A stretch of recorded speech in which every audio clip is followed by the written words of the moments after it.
need them both to pass the writing test. For more information about the essay, watch the GED essay program, but keep in mind that the thinking and writing skills are the same as you use on Part 1. Good organization, writing for clarity, correct grammar, usage, and spelling. Where do I put the comma? Where do I put the semicolon? Where are the run-on sentences? Where are the splices? You know, what is the subject here? What is the verb here? What is the noun? You've got to know all of those parts of writing to write a good story.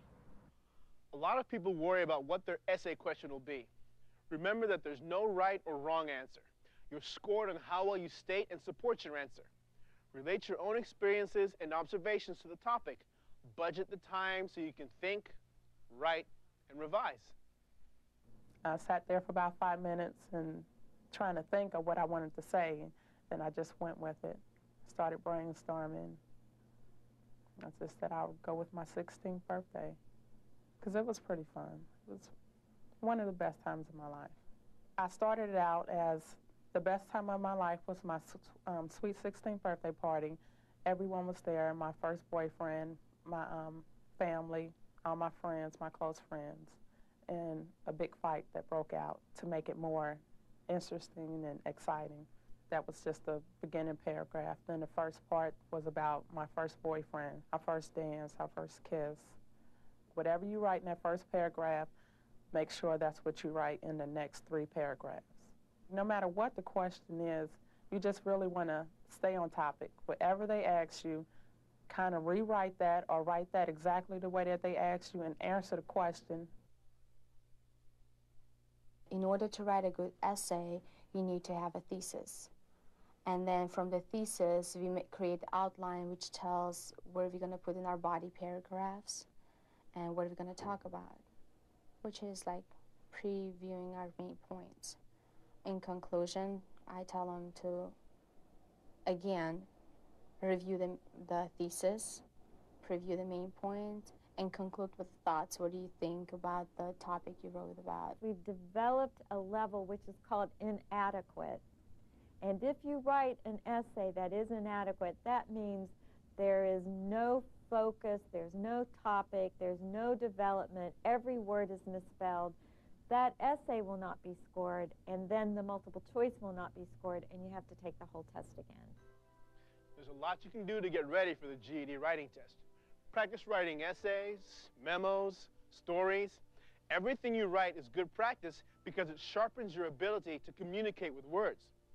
Bone up on the rules: grammar, spelling, punctuation, sentence structure. Look up what you're not sure about or have trouble with. You can't take reference books with you to the test, but they're a great way to review as you get ready.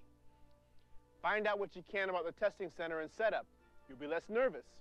Believe in yourself. If you're prepared, you can do it. I went down the day before. I made some preparations and stuff and kind of went down to see where to park and all that, so I wouldn't have to run at the last minute. If you are going to take the GED test for the first time, I would recommend, number one, that you obtain a GED practice test booklet. Open the booklet up, look at the instructions, look at the format, look at the essay topic. Just get a general idea about what's happening in this booklet. Then take the test. See how it works. Look at those questions. Come to the very end, take your essay. Write the essay, write the best essay you can. Don't be bothered about the time that it takes. Do the very best you can with those multiple choice questions and with the essay. And then after you've finished, take a look and see what you've done. What gave you the most problems? Was it the essay? Perhaps it was some of the multiple choice questions, and then focus in on what areas gave you the most problems. Writing is like dieting. You know, if you diet every day, you get thinner. If you write every day, you get better. In other GED Connection writing programs, you'll learn more about how to become a better writer, from getting your ideas on paper to spelling and punctuation. As you watch the programs, keep in mind what you've heard in this one. Polishing your writing skills and understanding what's expected will help you do your best on test day. I remember my hand, I couldn't hardly hold the ink pen because my hand was so sweaty. and I just had to keep wiping it off, and because I was nervous. And one of the ladies down there at the GED place, I think she could tell I was really nervous, and she come up to me and kind of pat me on the hand. She said, "You're going to do just fine," and that just kind of broke my, anxiety of taking the test, and it made me feel a lot better. So I would really suggest anybody putting out the effort and suffer now or suffer the rest of your life. And it's easier to get on through it now and get started on your way where you're going.